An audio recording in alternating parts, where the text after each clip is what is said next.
ನಿಟ್ಟು ಹಾಕೋದು ಹೆಂಗೆ ಅಂತ ಹೇಳಿದ್ದೀನಿ ನೋಡಿ. ನಿಟ್ಟು ಹಾಕಿದ್ರೆ ಈ ರೀತಿ ಕಾಣುತ್ತೆ, ಒಂದ್ರ ಮೇಲೆ ಒಂದು ಒಂದ್ರ ಮೇಲೆ ಒಂದು ಒಂದ್ರ ಮೇಲೆ ಒಂದು ಜಡೆ ಬರುತ್ತೆ. ಈಗ ನಾನು ಪರ್ಲ್ ಹಾಕೋದು ಅಂದರೆ ಕನ್ನಡದಲ್ಲಿ ಗಂಟು ಅಂತೀವಿ. ಪರ್ಲ್ ಹೆಂಗೆ ಹಾಕೋದು ಅಂತ ಹೇಳ್ತೀನಿ.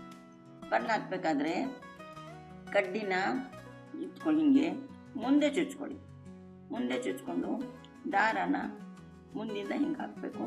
ಇದನ್ನು ಕೆಳಗಡೆ ತಗೋಬೇಕು. ಇದು ಕೆಳಗಡೆಯಿಂದ ತಗೊಳ್ಳಿ. ದಾರ ಮುಂದೆ ಹಾಕ್ಕೋಬೇಕು. ಇದನ್ನು ಈ ರೀತಿ ಹಾಕ್ಕೊಳ್ಳಿ. ಮೆತ್ತಗೆ ತೆಗೆದು ಈ ಕಡೆ ತಗೊಳ್ಳಿ. ಮತ್ತೆ ದಾರ ಮುಂದಿರಬೇಕು, ಅದು ಜ್ಞಾಪಕ ಇರಲಿ, ಹಿಂದೆ ಹೋಗಬಾರ್ದು. ಆಮೇಲೆ ಮತ್ತೆ ಈ ಮುಂದಿಂದ ಇರೋದನ್ನು ಚುಚ್ಕೊಂಡು ಈ ರೀತಿ ಹಾಕಿ ಕೆಳಗಿಂದ ತೆಗೆದು ಈ ಕಡೆ ತೆಕ್ಕೊಂಡು, ಇದಕ್ಕೆ ನಾವು ಪರ್ಲ್ ಅಂತ ಹೇಳ್ತೀವಿ.